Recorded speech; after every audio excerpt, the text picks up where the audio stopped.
Est-ce que quelqu'un peut commencer à faire monter sa voix? Est-ce que quelqu'un peut commencer à élever la voix vers le trône de Dieu, vers le trône de notre Sauveur et Seigneur Jésus-Christ de Nazareth, en qui nous avons tout pleinement. La Bible dit, il est l'image du Dieu invisible. Il est le premier-né d'entre les morts. Il est le chef de toute principauté et de toute domination. La Bible dit, nous avons tout pleinement en lui, tout pleinement en lui. Le Dieu que nous servons est au-dessus de tout. Tous les autres ne sont pas des dieux. Ils ne sont pas des dieux parce qu'un Dieu ne peut pas mourir. Un Dieu vit éternellement. Il est Dieu parce qu'il vit encore aujourd'hui. Les autres, Mahomet, Bouddha, on les prie, mais ils sont morts. Mais lui, il est vivant. Et la preuve qu'il est vivant, c'est au travers de nous. Il a dit, vous ferez des œuvres plus grandes. Il a dit, voici les miracles qui accompagneront ceux qui auront cru. Ils chasseront les démons. Ils guériront des malades. Alors si ces miracles sont opérés par ses enfants, ça veut dire qu'il est vivant. Et ça veut dire qu'il est élevé au-dessus de tout. Alors qu'une personne peut, de la même manière qu'il est élevé, élever aussi la voix et continuer à élever par la parole. Il a dit, c'est quand vous aurez élevé le Fils de l'homme que vous reconnaîtrez que je suis. C'est quand vous aurez élevé le Fils de l'homme que j'attirerai les âmes vers moi. Tu veux être attiré à Dieu, tu veux le connaître en profondeur, tu veux avoir une relation avec lui, il faut l'élever.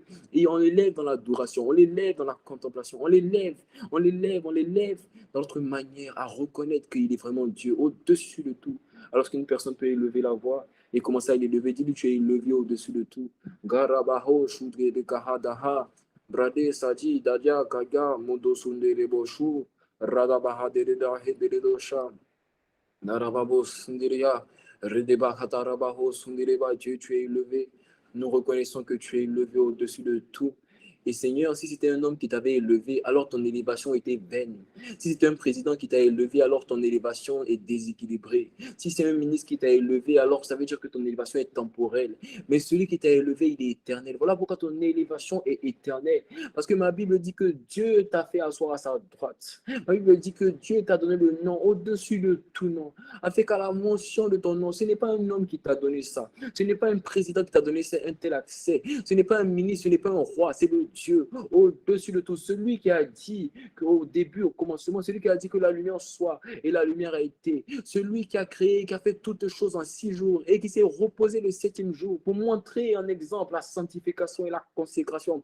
Celui qui par une parole va ressusciter tous les morts le jour du jugement afin de nous juger de nos œuvres. Celui-là, c'est lui, le Dieu au-dessus de tout, devant qui tout genou fléchit. Ce Dieu-là, que toute principauté, toute domination, toute autorité respecte. Ce Dieu-là qui créa toutes choses dans le 3e ciel, dans le 2e ciel, dans les profondeurs, dans les hauteurs, qui créa toutes choses. C'est ce Dieu-là qui a dit à ton sujet, qui te donne le nom au-dessus de tout nom. Voilà pourquoi tu pouvais dire, lorsque tu étais à Jérusalem, tu pouvais dire dans ta vie ici-bas, tu pouvais dire que si mon témoignage vient de moi, mon témoignage est faux. Mais s'il vient de quelqu'un d'autre, mon témoignage est vrai. Et tu disais que celui qui témoigne de moi, ce n'est pas les sacrificateurs, ce n'est pas le Sanhédrin, ce n'est pas Pierre, ce n'est pas Paul, mais celui qui témoigne de moi, il s'appelle le Père. Il s'appelle Dieu le Père. Et c'est ce Père-là qui a témoigné en disant, j'ai glorifié mon nom, je le glorifierai encore, en disant, voici celui-ci est mon fils bien-aimé, en qui j'ai mis toute mon affection. Jésus, tu es le fils bien-aimé, tu es le fils premier, et nous sommes juste des co-héritiers, nous sommes tes petits frères, nous reconnaissons ta seigneurie,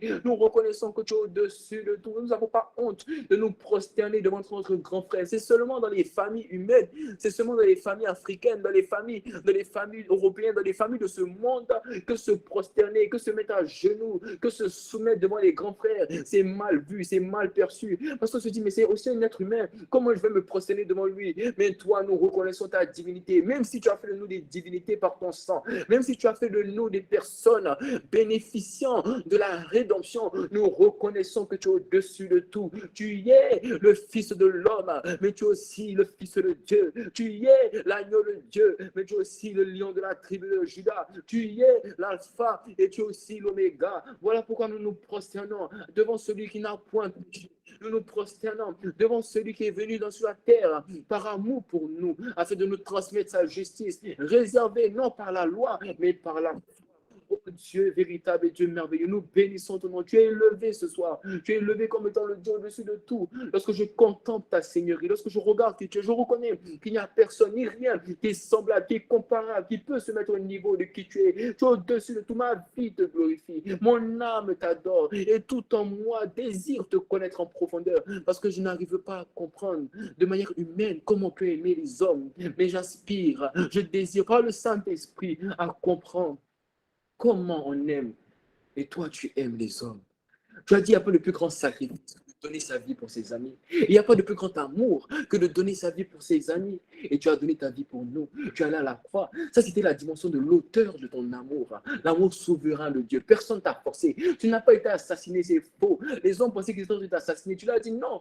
Tu l'as dit non. Si mon royaume était de cette terre, assurez-vous que mes soldats, mes anges allaient déjà être là pour commencer à vous frapper, vous tous. Voilà pourquoi tu pouvais dire à Pilate qu'il t'aurait donné aucun pouvoir sur moi, si ce n'est mon Père dans les cieux qui t'a donné ce pouvoir-là. Tu n'as pas été assassiné. Personne t'a condamné. C'est toi-même. Tu as dit, j'irai et je porterai. Ah, Père, vu que tu n'as agréé ni sacrifice ni holocauste, je viens sur la terre. Oh, Père, faire ta volonté. Et la volonté du Père, c'est de racheter l'humanité. La volonté, c'était que la postérité de la femme écrase la tête du serpent. Et tu as décidé d'aller et tu as payé le prix par le sang qui a coulé de ta tête, qui a coulé de ton dos, qui a coulé de tes côtes, qui a coulé de tes mains, de tes pieds, qui a coulé de tes yeux, ô Père, qui est comme toi. Toi qui as envoyé le Fils, afin que quiconque croit en lui ne périsse point, mais ait la vie éternelle. Nous sommes reconnaissants, je suis reconnaissant pour le don de Jésus. Il est ma Pâque, il est ma vie, il est mon premier amour, il est mon seul amour, il est l'amour de ma vie, il est celui que j'aime.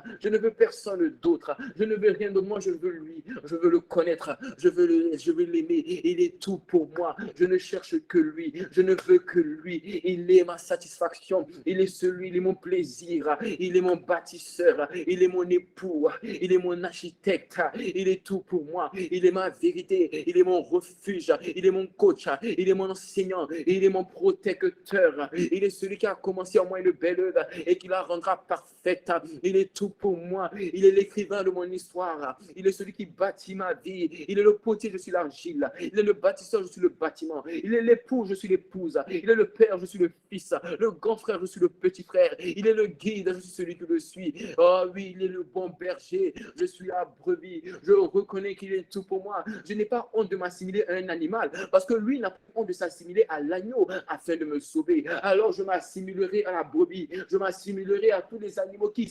symbolisent mon amour pour lui, parce que lui, il m'a aimé le premier. Jésus, je t'aime. Jésus, je veux t'élever. Et je veux dire à quel point je suis émerveillé par l'éclat de ta beauté, par l'éclat de ta bonté, par l'éclat de ta grandeur, par l'éclat de ta magnificence.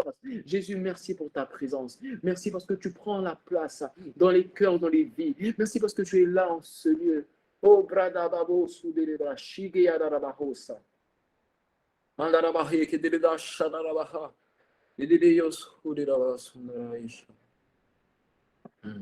Émerveillé par l'éclat de ta beauté, Père, et tous les anges se prosternent et chantent à l'unisson. Émerveillé, émerveillé par l'éclat de ta beauté, Père. Et tous les anges se prosternent et chantent à l'unisson. Yahweh, Yahweh, Yahweh, tu es le plus grand, au-dessus de tout. Yahweh, je reconnais ton règne, Yahweh, Yahweh, Yahweh. Tu es le plus grand au-dessus de tout. Yahweh, Yahweh, Yahweh, Yahweh, Yahweh, Yahweh, Yahweh, Yahweh. Tu es le plus grand au-dessus de tout. Tu es élevé Au-dessus de tout, tu es élevé, tu es élevé. Au-dessus de tout, tu es imploré, tu es imploré. Au-dessus de tout, tu es acclamé, tu es acclamé.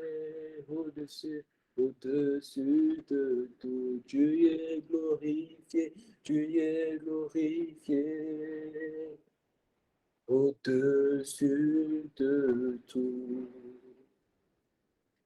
Honneur, louange et gloire à toi, Seigneur Jésus. À partir de maintenant dans nos vies, avant nous sur la terre, après nous dans les générations suivantes, au siècle des siècles et pour l'éternité. Amen. Amen, amen, amen, amen, amen. Amen. Gloire à Jésus, gloire à Dieu, gloire à sa présence, gloire à son amour. Amen. Est-ce qu'une personne est connectée au son de ma voix? Alléluia. Je suis content d'être là. Je suis content d'être là. Sans même connaître ta vie, sans même savoir qui tu es, je sais ce que Dieu fait dans ta vie, au travers de la parole qu'il envoie. C'est ça qui est beau. Voilà pourquoi Paul pouvait dire absent de corps, mais présent par l'esprit. Il dit absent de corps, mais présent par l'esprit. Parce qu'il se basait sur le spirituel pour connaître la vie des gens. Je ne te vois pas, je ne te connais pas, mais au travers de la parole, je sais ce que Dieu est en train de faire de ta vie. Dieu est en train de te libérer des prisons. Il est en train d'amener un divorce radical avec les prisons dans lesquelles tu étais ou les prisons qui étaient en toi. Le Seigneur est en train d'amener un divorce définitif. Tu ne vas plus cohabiter avec les prisons. C'est terminé. Tu ne vas plus rester dans les prisons comme ça parce qu'on a dit que dans ta famille, tout le monde va être dans une prison. À cause de la parole, Dieu te libère. Dieu te libère. Amen. Alors, je vais t'inviter à prendre le lien de l'appel et envoyer le lien à une personne. Aujourd'hui, on va segmenter. Amen. Tu vas envoyer le lien à une personne qui ne connaît pas Dieu, qui ne marche pas avec Dieu. On connaît tous des personnes dans notre entourage. Et généralement, souvent, on a même honte de leur envoyer. Tu vas envoyer ce lien à une personne telle, comme telle. Tu vas dire, connecte-toi. Connecte-toi, viens écouter la parole que le Seigneur a à te donner. Vous savez, la parole de Dieu transforme. Dans la présence de Dieu, il n'y a aucune personne, quel que soit comment il est endurci, qui ne va pas venir à Dieu. Cette semaine, je pense que c'est avant-hier, je donnais mon témoignage à, comment ça s'appelle, à, à des sœurs à moi, mon témoignage de conversion. On parlait. Et je lui ai expliqué à quel point j'étais endurci. J'étais dur. Mais sa présence m'a rendu cher. Sa présence m'a ramolli comme si j'étais. Je combattais, j'ai persécuté ceux qui marchaient avec Dieu. Je les combattais. J'amenais les gens au péché. Mais Dieu, dans sa présence, j'ai l'impression, comme si j'étais comme un bébé, comme je n'avais rien. Sa présence transforme les vies. Alors envoie le lien à une personne qui ne connaît pas sa présence. Dis-lui, c'est le jour de ta rencontre. Tu n'as peut-être pas envie de te connecter, mais connecte-toi. Parce que Dieu veut te faire quelque chose de bien. Amen. Gloire à Jésus. Amen.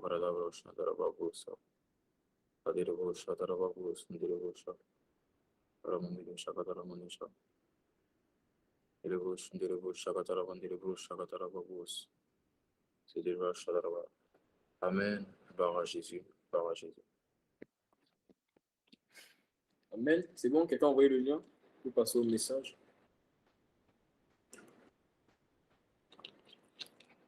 Amen. Alléluia. Quelqu'un est connecté au son de ma voix. Ok, let's go. Merci Seigneur Jésus.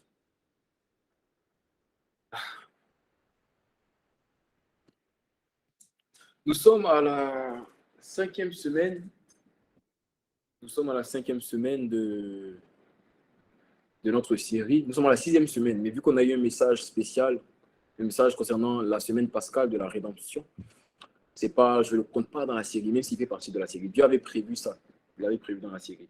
Mais nous sommes au 5e message, vraiment en rapport avec ce qu'on dit.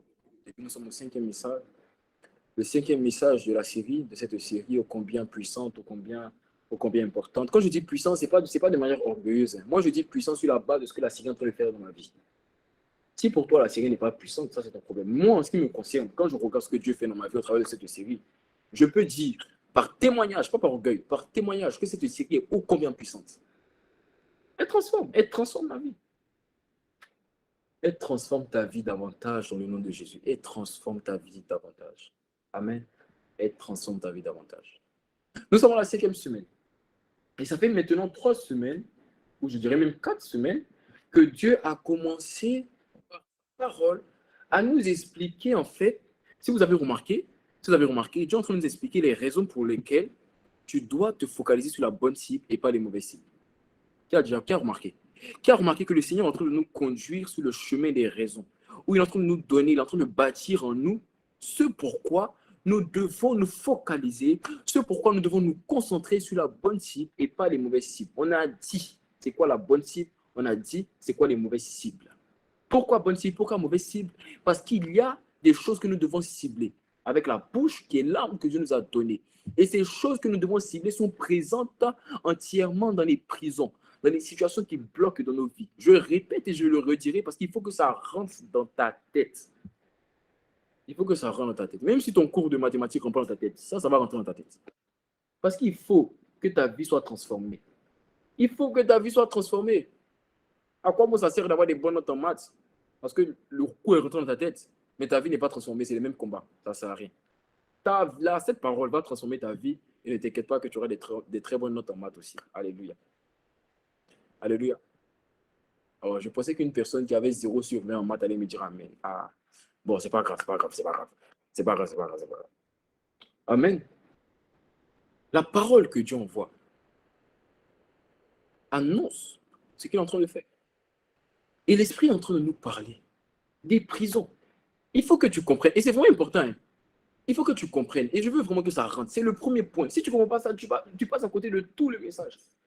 Le premier point, c'est que dans chaque prison, je dis bien dans chaque prison de ta vie, dans chaque situation qui n'évolue pas, dans chaque péché, dans chaque blessure émotionnelle, mais il n'y a pas que ça. Il y a les mauvaises habitudes. Est-ce que vous savez que les mauvaises habitudes, c'est une prison?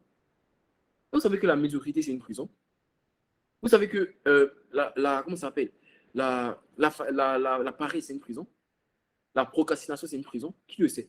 C'est des prisons. Pourtant, ce n'est pas des blessures émotionnelles. Mais c'est des prisons, c'est des mauvaises habitudes. Mais à chaque fois que tu vois une prison, Dieu te dit que l'arme que je t'ai donnée, qui est la bouche, tu dois l'utiliser pour combattre cette prison. Alors tu diras à Dieu, mais comment? Comment? Dieu te dit alors que dans les prisons, il y a 4 choses. Il y a les fondements, il y a les chaînes, il y a les portes et il y a les geôliers. Et parmi ces 4 choses, il y a une chose qui est la bonne cible, que tu dois cibler avec ta bouche pour la combattre. Il y a 3 choses que tu peux cibler avec ta bouche, mais ça va, c'est inutile. C'est les mauvaises cibles. La bonne cible, il nous a dit, c'est les fondements.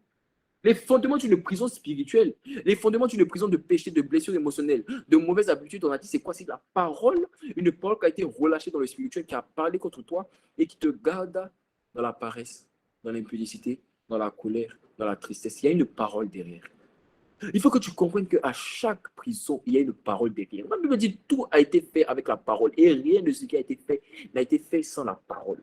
Une bouteille a été faite avec la parole. Un livre a été fait avec la parole. Un ordinateur a été fait avec la parole. Un bracelet a été fait avec la parole. Tout a été fait avec la parole. Tout a été fait avec la parole. Alors il faut que tu comprennes que les prisons aussi ont été faites avec la parole. Ont été faits avec la parole. Alors tu dois combattre cette parole-là. Et pendant maintenant 4 semaines, je peux te dire, l'Esprit est en train de nous montrer pourquoi. Il faut que ma soeur, mon frère, tu arrêtes de te focaliser sur les mauvaises cibles et que tu décides de regarder la parole qui a parlé contre toi et de dire à la parole à partir de maintenant, parce qu'ils ont vécu avec le sang de l'agneau et la parole de leur témoignage, tu es obligé de lâcher prise. Assez, c'est assez. Est-ce que quelqu'un peut dire à la prison, assez, c'est assez, c'est bon, tu m'as assez fatigué, tu m'as assez perturbé, c'est bon, il faut que je passe à autre chose. Il faut que je passe à autre chose. Il a prophétisé dans sa parole, il a dit, jeunes gens, vous êtes forts, car vous avez vaincu le malin. Mais comment ça se fait qu'il a dit ça à mon sujet? Mais le malin continue à me faire du mal, à me garder en arrière, à me garder captif. Il y a quelque chose qui n'a pas marché. Mais il faut, à partir de maintenant, parce que assez c'est assez, il faut que les fondements des prisons soient ébranlés. Il faut qu'elles soient ébranlées. Il faut qu'elle soit ébranlée. Et la parole que Dieu annonce est la preuve de ce qu'il va faire.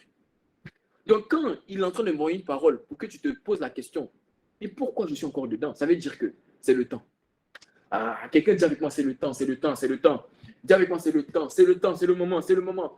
Le temps est arrivé, le temps est arrivé, l'heure a sonné, la trompette a sonné dans ta vie pour que toi et les prisons vous divorciez. C'est terminé. Le temps est arrivé. Le temps est arrivé. Chaque parole que Dieu relâche est accompagnée d'une parole prophétique. Vous savez ça? Le prophétique, c'est quoi?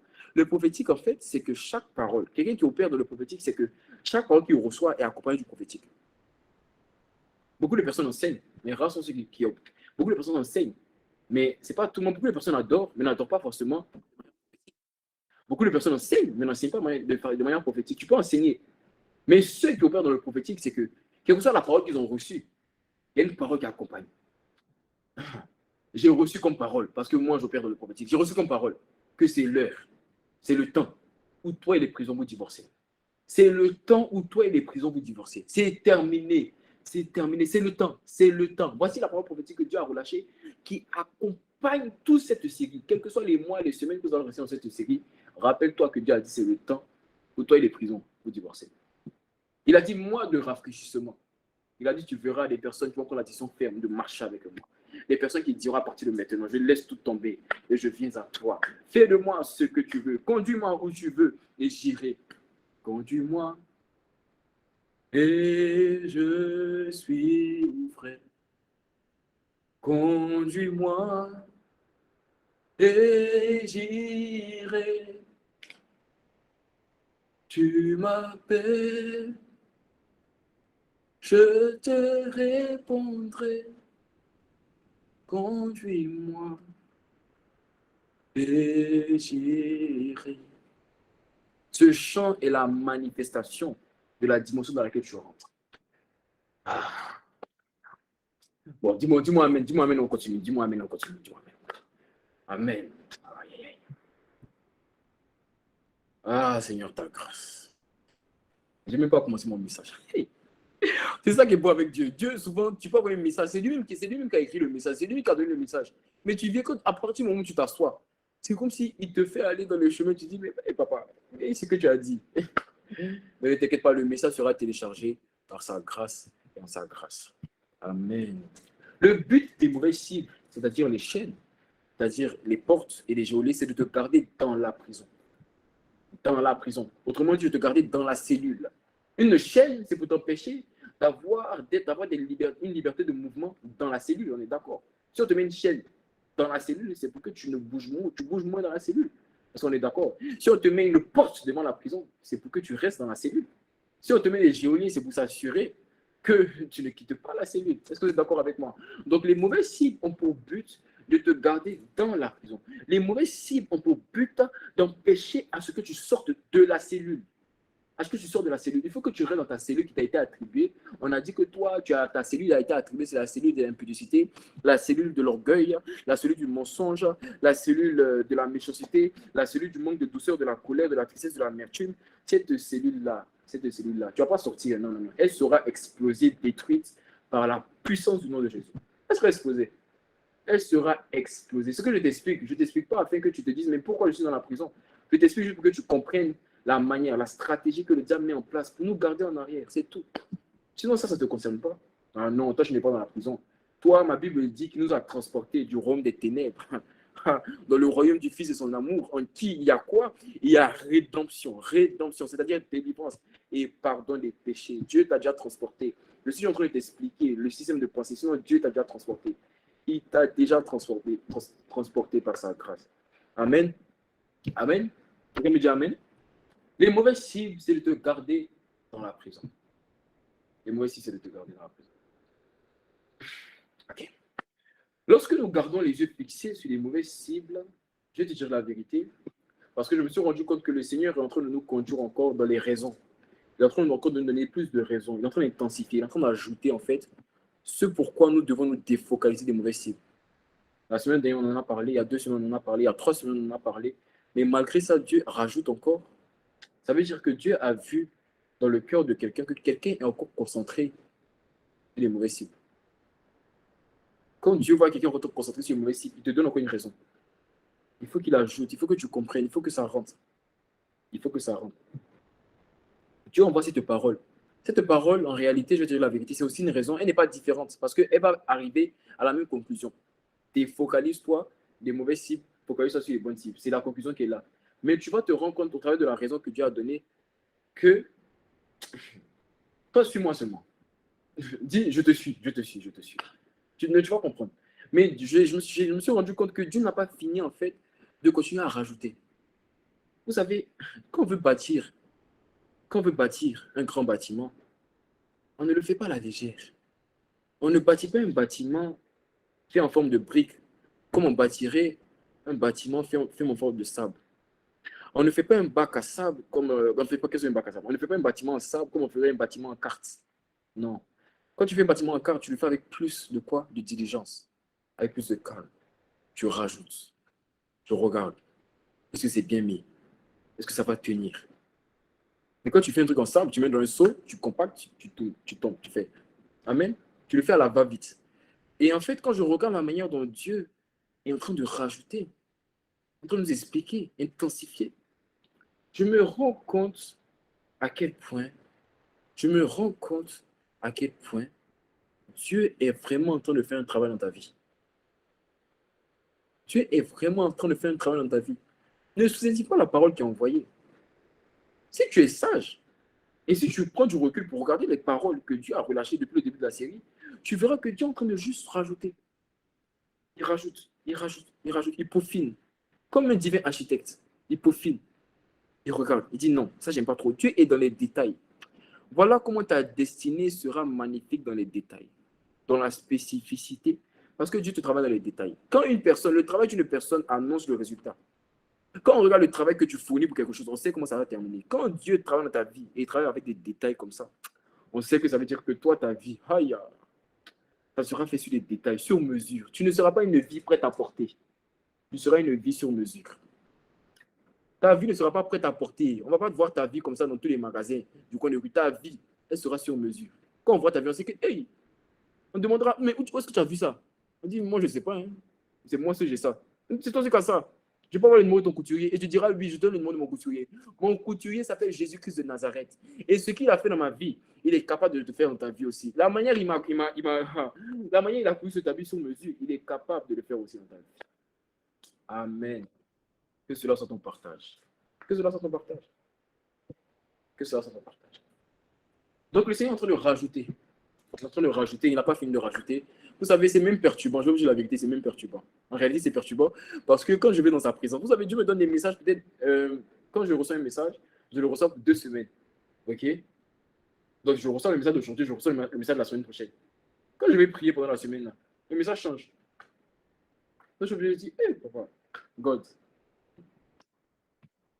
Voilà pourquoi je ne peux pas me reposer. Voilà pourquoi je dois prier pour moi. Ça veut dire que même quand je me dis non, cette semaine, je ne vais pas prier, il faut que tu aies déjà le message. Il faut que j'aille prier. Parce que si je ne vais pas prier, peut-être ce n'est pas ce que Dieu veut dire. Et si je dis ce que Dieu n'a pas dit, c'est des hérésies. C'est la religion. Et ça ne va pas te transformer. Amen. Mais Dieu est en train de rajouter. Il est en train de rajouter. Alléluia. Et il a quelque chose qu'il veut rajouter encore aujourd'hui.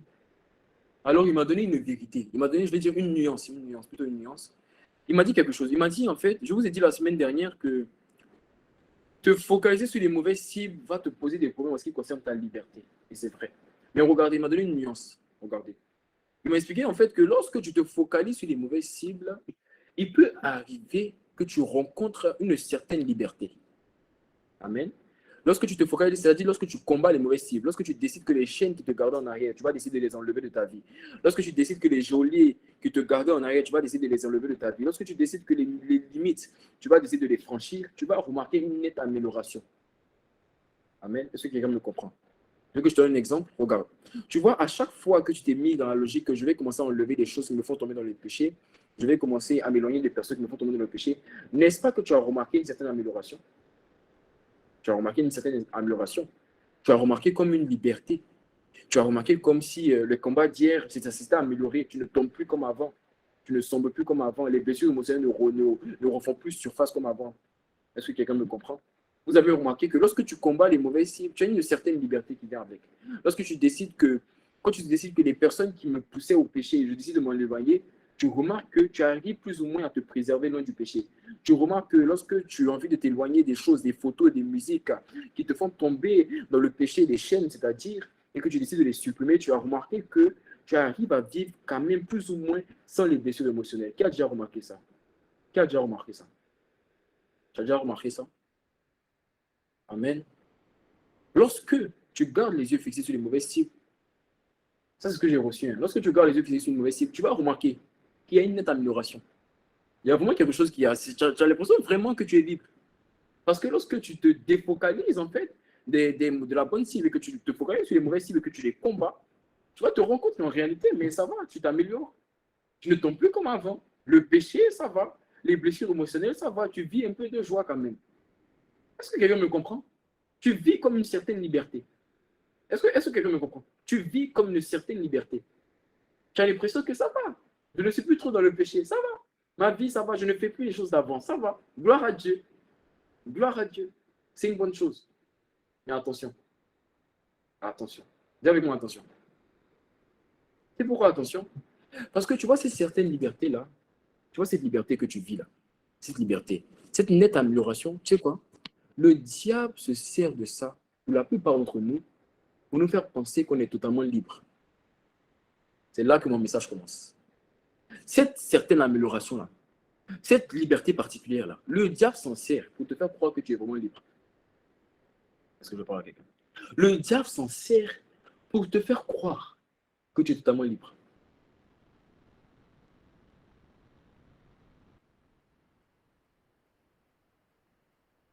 Lorsque nous sommes focalisés sur les mauvaises cibles, la liberté, cette liberté que nous rencontrons, cette amélioration, moi j'appelle ça amélioration, j'appelle ça la liberté. Cette amélioration-là, tu vas remarquer qu'elle se mesure en termes de temps. Je m'explique. C'est-à-dire que lorsque tu combats les chaînes, les portes et les geôliers, tu vas remarquer que pendant 2 semaines, pendant un mois, tu ne tombes plus. Pendant certains, c'est des années. Hein. Certains, c'est des années, je ne tombe plus. À cause de ce temps, à cause du temps, là, le laps de temps que tu n'es pas tombé, à cause de ce temps, le diable se sert de ce temps-là pour te faire croire que tu es totalement libre. Pour te faire croire que tu es totalement libre. Parce qu'il y a longtemps, tu n'es pas tombé, le diable te fait croire que tu es libre.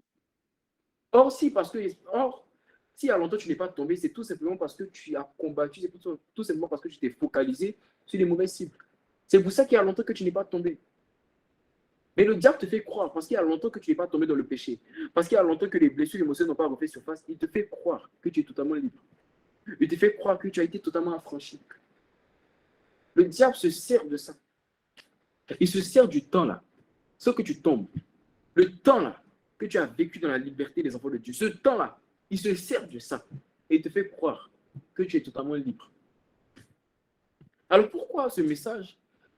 Le Seigneur est revenu sur une parole qui a été relâchée la semaine dernière. Je ne sais pas si vous vous rappelez, la semaine dernière, j'ai dit quelque chose de vraiment marquant. J'ai dit, tu n'es pas libre du péché parce qu'il y a longtemps tu n'es pas tombé dans le péché. Tu n'es pas libre des blessures émotionnelles parce qu'il y a longtemps que les blessures émotionnelles n'ont pas refait surface. Tu es libre parce que la parole qui parlait contre toi ne parle plus. Qui se rappelle? Qui se rappelle? Cette phrase-là est la semence de ce message. Cette phrase est la semence de ce message. Parce que je vais t'expliquer. Le diable te fait croire que, parce qu'il y a longtemps que tu n'es pas tombé, parce qu'il y a longtemps que la blessure émotionnelle n'a pas refait surface, tu es libre. Or, Dieu dit non, tu n'es pas libre parce qu'il y a longtemps que tu n'es pas tombé dans le péché. Tu n'es pas libre parce qu'il y a longtemps que la blessure émotionnelle n'a pas refait surface. Tu es libre. Pourquoi?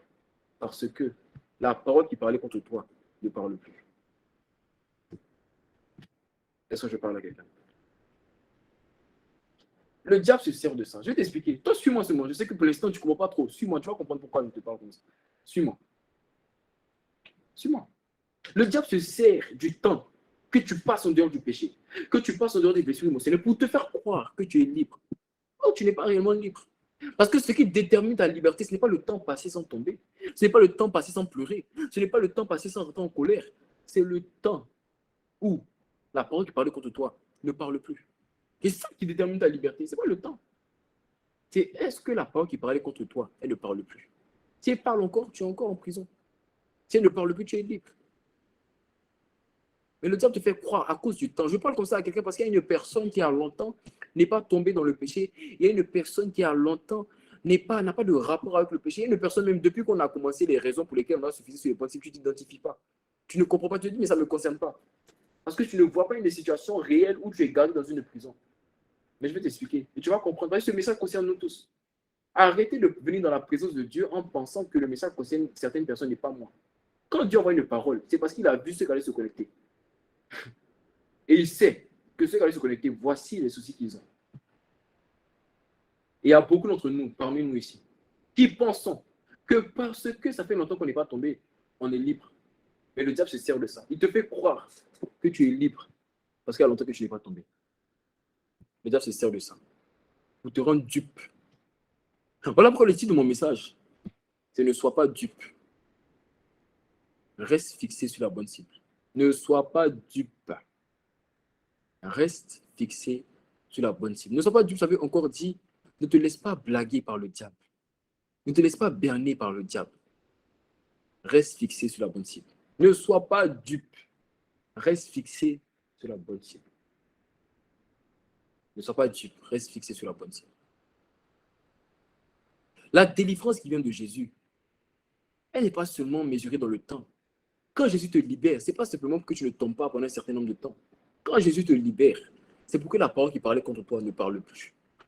C'est ça la liberté de Jésus. Jésus, quand il veut te libérer, ce n'est pas juste pour que pendant un certain temps tu ne tombes pas. Non, ce n'est pas sa liberté.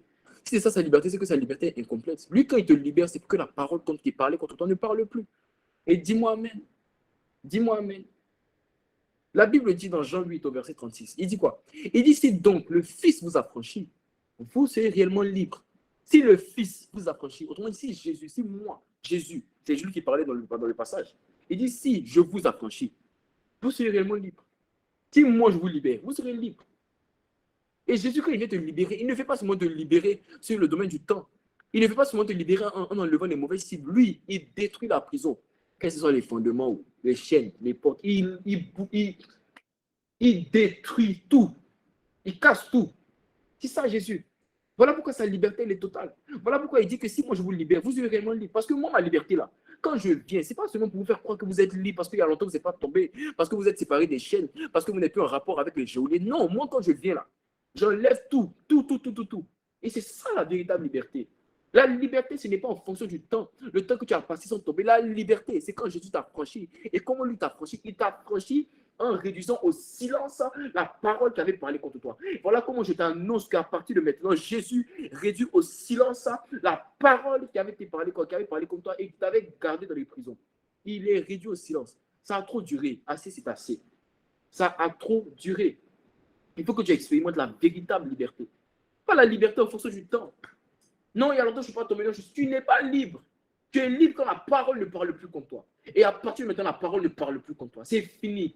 Cette parole ne parle plus contre toi. Elle ne parlera plus contre toi. C'est terminé.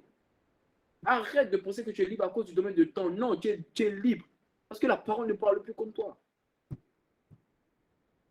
Je vois quelqu'un qui va expérimenter la véritable liberté dans le nom de Jésus. Tu vas l'expérimenter. Ne sois pas dupe. Reste fixé sur les bonnes cibles. Ne sois pas dupe. Mon frère, ma soeur, ne sois pas dupe.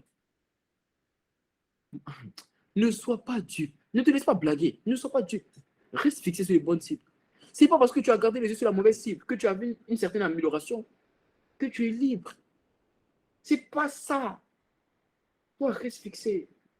Reste fixé. Parce que si tu n'es pas fixé, tu penses être libre, mais tu ne l'es pas. La véritable liberté vient lorsqu'on est fixé sur les bonnes cibles, sur la bonne cible. Pas sur les mauvaises cibles. Même si tu as vu une nette amélioration, tu peux ne pas être libre. Parce que la parole parle encore.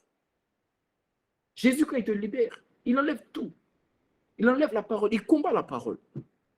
Il combat la parole. Il combat la parole. Alors, regardons, on va voir un passage ensemble que Jésus a fait. Que Jésus a fait quelque chose. Et Jésus, c'est cette illustration que j'ai reçue. Regardez, on va décortiquer un peu les versets. La Bible dit dans Marc 8, ça va s'afficher. Donc, regardez le verset qui va s'afficher. La Bible dit dans Marc 8, 22 à 26, on va décortiquer le verset. Donc, que tout le monde regarde le verset. La Bible dit, regardez. Il se rendit à Bethsaïda. Et on amena vers Jésus un aveugle. Qu'on le pria de toucher. Donc, on a demandé à Jésus de toucher l'aveugle. Ok. Donc, on a amené Jésus On a dit, Jésus, s'il te plaît, est-ce que tu peux lui imposer les mains? Amen. Il prit l'aveugle par la main. Hey! Et le conduisit hors du village. C'est la même manière que mon Dieu, Jésus, va te prendre par la main, il va te conduire hors des prisons, il va te conduire hors du péché, il va te conduire hors des blessures émotionnelles. C'est la même manière. Il va te prendre par la main et il va te conduire hors. Rentre dans la dimension de hors, rentre dans la dimension de hors, rentre dans la dimension de hors du village. Il te prend par la main et il te conduit hors. Il te tire comme un grand frère. Allez, on quitte ici. C'est comme ça qu'il t'enlève. C'est comme ça qu'il t'enlève des ténèbres. C'est comme ça qu'il t'enlève des combats. C'est comme ça. Il te prend par la main et il te conduit hors du village. Amen. Il prit l'aveugle par la main et le conduisit hors du village. Puis, il mit de la salive sur les yeux, lui imposa les mains. Et lui demanda s'il voyait quelque chose. Donc, il a essayé une première fois. Et maintenant, l'aveugle, la Bible dit, il regarda et dit, j'aperçois les hommes, mais je vois comme des arbres et qui marchent. Et l'aveugle aussi, moi, franchement, j'étais aveugle. J'arrive à voir les hommes, même comme des arbres.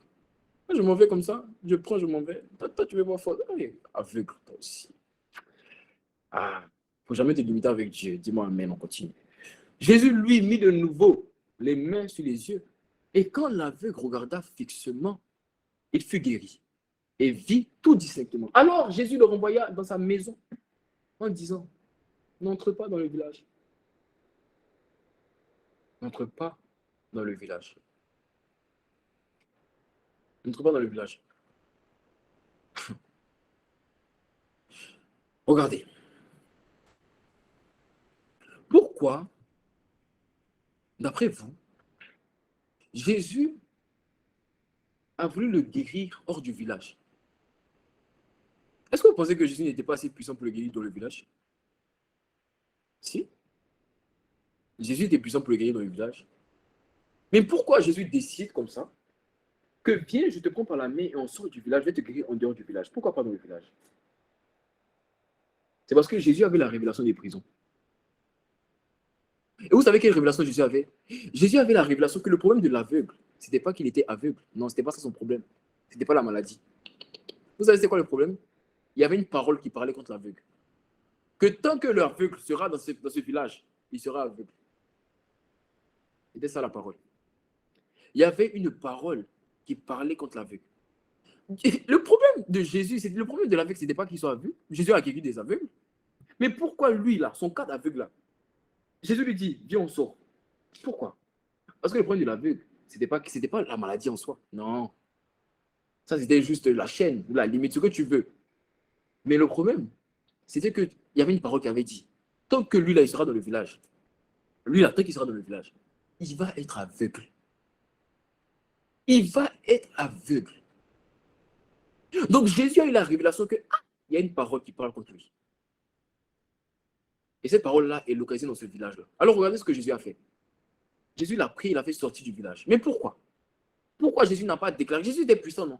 Jésus est puissant. Pourquoi il n'a pas déclaré en étant dans le village? Pourquoi il n'a pas dit village? À partir de maintenant, cette parole-là est annulée. Pourquoi il n'a pas fait? Et pourquoi il a fait sortir? Pourquoi? Parce que, je vais t'expliquer. S'il avait guéri, écoute-moi, s'il avait guéri l'aveugle dans le village, c'est comme en fait libérer un prisonnier sans avoir détruit la prison. Je vais t'expliquer. S'il le guérit en étant dans le village, c'est comme en fait l'affranchir, mais dans le lieu de son emprisonnement.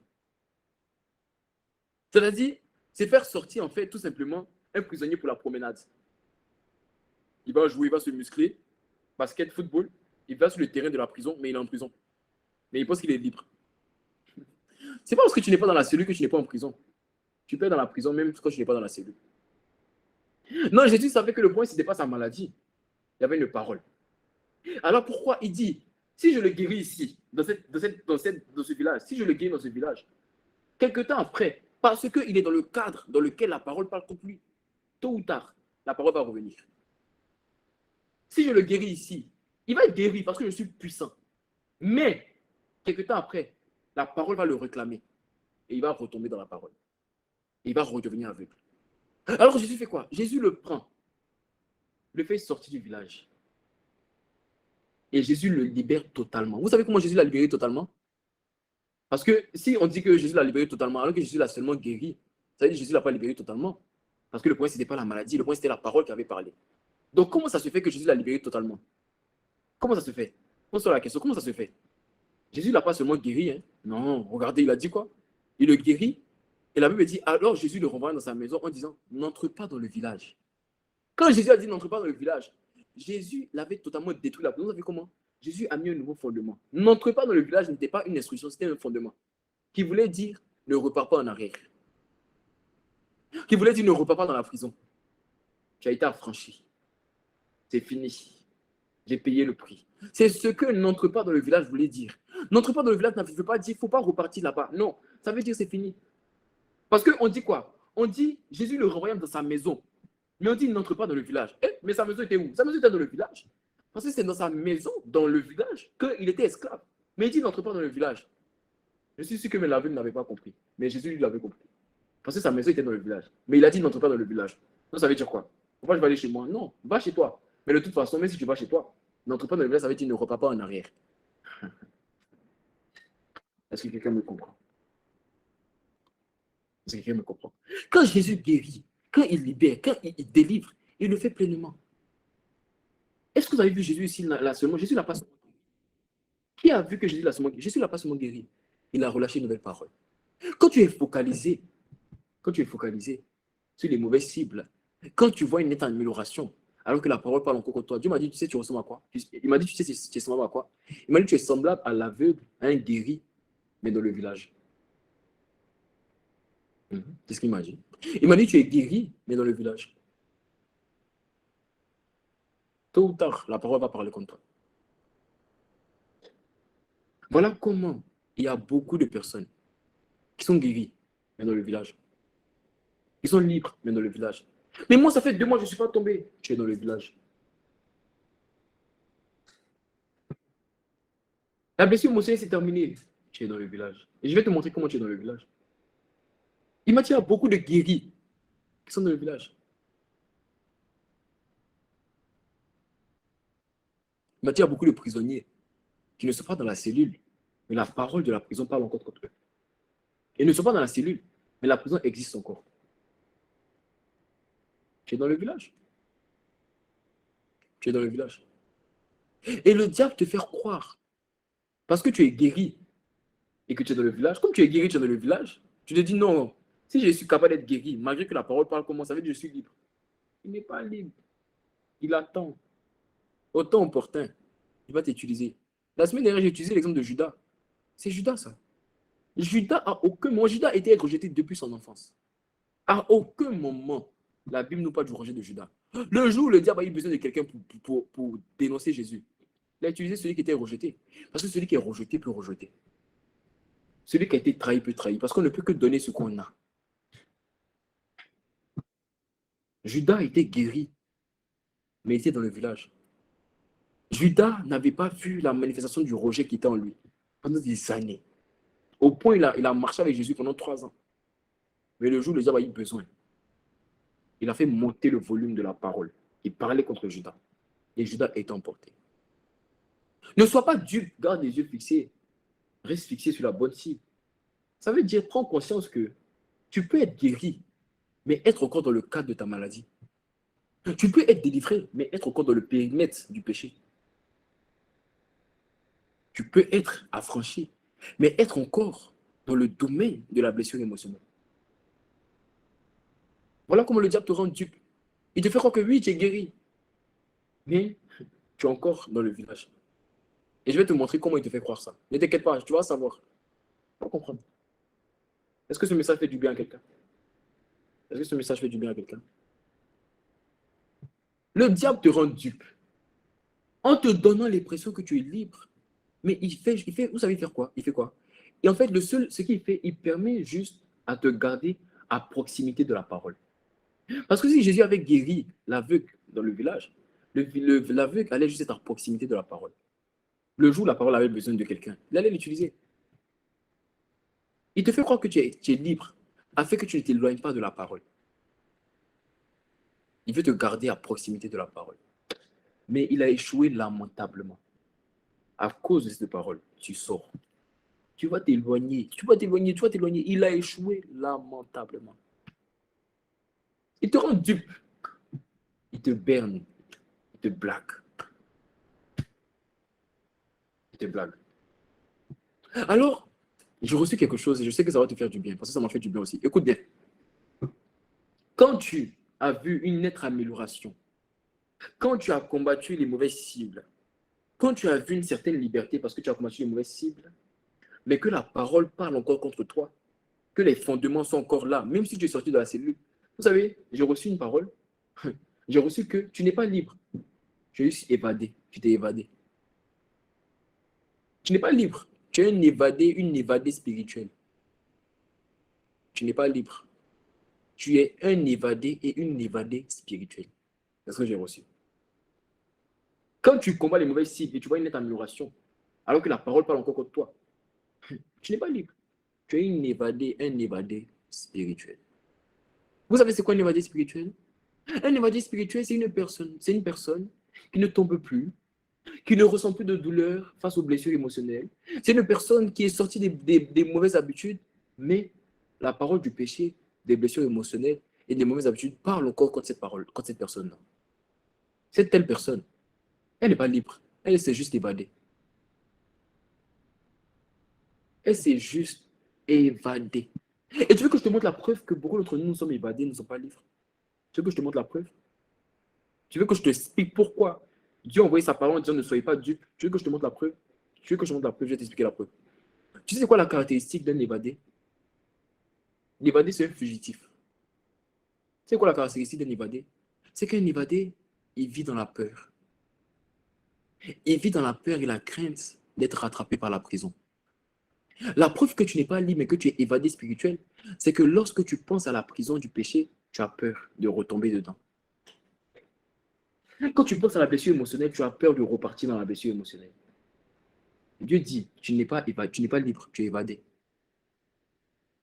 Quand tu imagines la blessure, tu as peur en même temps. Tu n'as pas envie de repartir dedans. Tu es comme un évadé.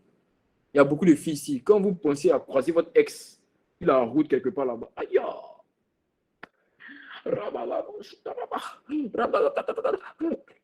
Les matins, quand vous savez que vous allez le voir peut-être le soir, quelque part, à l'école, ou bien je ne sais pas où, les matins, là vous faites vos meilleures prières. Vous faites vos meilleures prières. Dieu m'a dit, tu n'es pas libre, ma soeur. Tu es évadé. Tu n'es pas libre. Tu es évadé. Tu es évadé. La caractéristique d'un évadé spirituel, c'est une personne qui a peur et qui est dans la crainte d'être rattrapé par la prison. Tu as peur. Quand on dit la prison revient, tu as peur. Quand tu imagines le fait de retomber dans le péché, dans la tristesse, dans l'impudicité, ça crée en toi une peur. Ça crée en toi une peur. Ça, c'est la preuve que tu n'es pas totalement libre. Tu es évadé. Tu ne tombes plus dans le péché, mais la parole parle encore contre toi. Parce que tu as peur. Parce que tu es dans la crainte. La blessure émotionnelle parle encore contre toi. Les mauvaises habitudes parlent encore contre toi. Quand tu te réveilles chaque matin, il y a des personnes ici, quand ils n'ont pas prié le matin, pour eux, c'est fini, ils vont tomber pendant la journée. Eux, vous pensez que c'est comme ça? Non. Il a dit, je suis une colonne de feu. Je suis un bouclier. Je ne tombe pas parce que je n'ai pas prié. Je tombe parce que je n'ai pas obéi au principe de Dieu. C'est tout. Ah oui. Je ne tombe pas parce que je n'ai pas passé 2 heures dans la présence. Je tombe parce que je n'ai pas obéi au principe de Dieu. Le diable te fait quoi parce que tu n'as pas prié? C'est pas ça. Il faut prier, bien évidemment.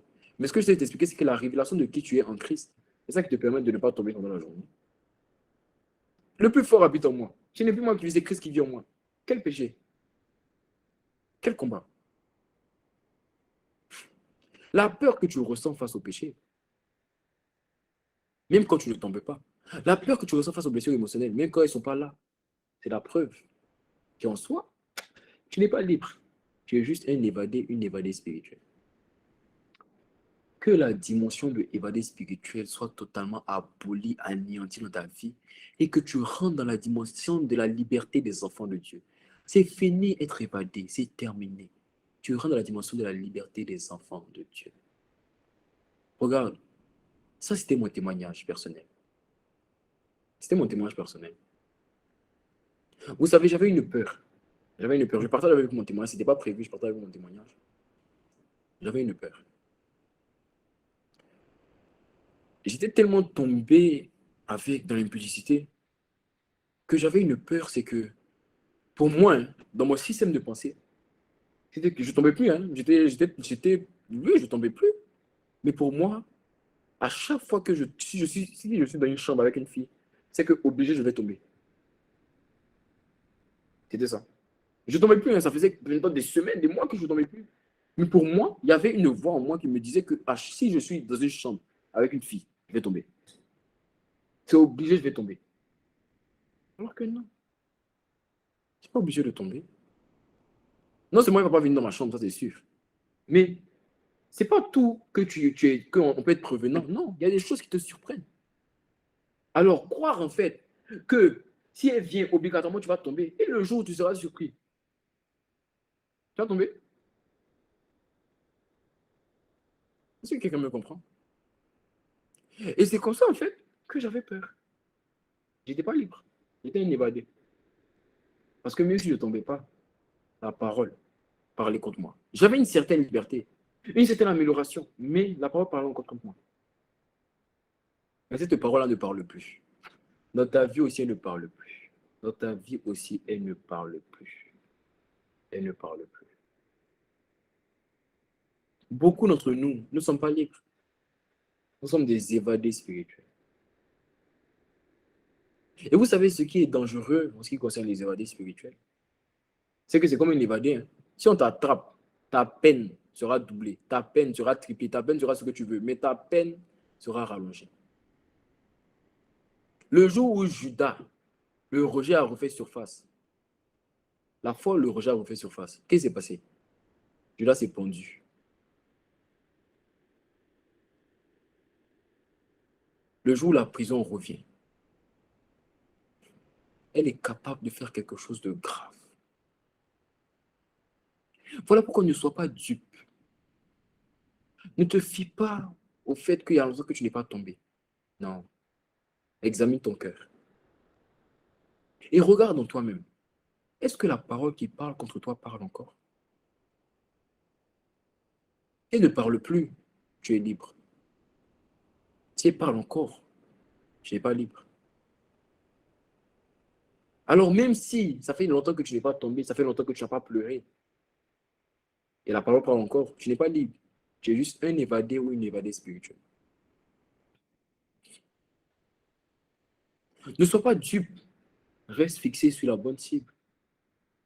Ça veut dire, ne te fie pas au temps. Ne te fie pas aux périodes sans tomber, sans pleurer. Non. Fie-toi. Est-ce que la parole qui parlait contre moi, elle parle encore? Et pour identifier si la parole qui parlait contre toi parle encore, regarde ton cœur lorsque tu penses au péché, lorsque tu penses aux blessures émotionnelles. Qu'est-ce que tu ressens? La peur? La crainte? Qu'est-ce que tu ressens? L'anxiété? Le stress? Le stress, tout ça, c'est la peur. Si c'est ça que tu ressens, tu n'es pas libre. Tu es évadé. Lorsqu'on est libre d'une prison, on a été affranchi par Jésus. Et vous avez vu dans l'exemple, Jésus, lui, il enlève tout. Une personne qui est libre totalement n'a pas peur à l'idée des prisons ou des blessures. Vous savez pourquoi? Parce qu'il sait que dans sa libération, ce n'est pas seulement les chaînes qui ont été enlevées, ce n'est pas seulement les portes, ce n'est pas seulement les geôliers. Le fondement même a été enlevé. Autrement dit, la prison n'existe même plus. Donc pourquoi avoir peur? On ne peut pas me remettre quelque part parce que ça n'existe pas. Ça n'existe plus. C'est ça le comportement de ceux qui sont réellement libres. Pose-toi la question.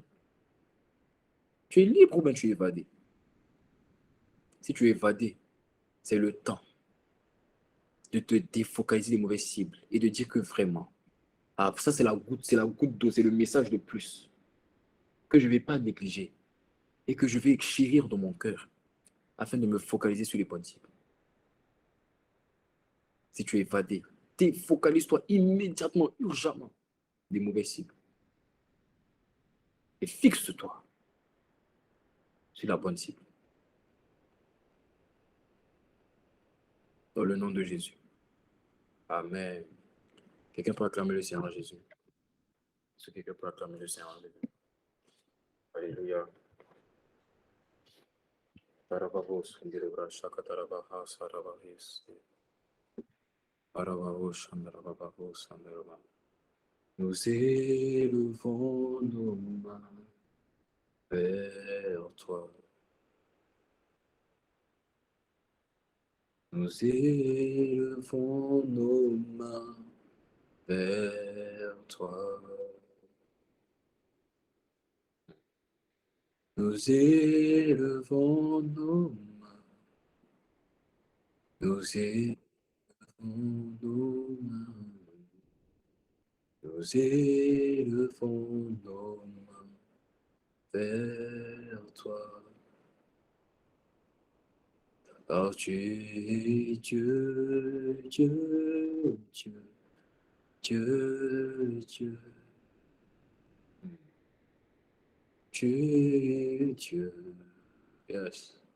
Dieu, tu es Dieu, tu es fidèle, tu es fidèle, fidèle, fidèle. Oh Ramada Sota, tu es fidèle, fidèle, tu es fidèle. Tu es excellent, tu es excellent, excellent, excellent. Tu es excellent, excellent. Tu es excellent, tu es glorieux, tu es glorieux, glorieux. Glorieux, honneur, louange et gloire, tu es glorieux, glorieux, glorieux, tu es glorieux, tu es majestueux, tu es majestueux, majestueux, majestueux, tu es digne d'être adoré, tu es majestueux.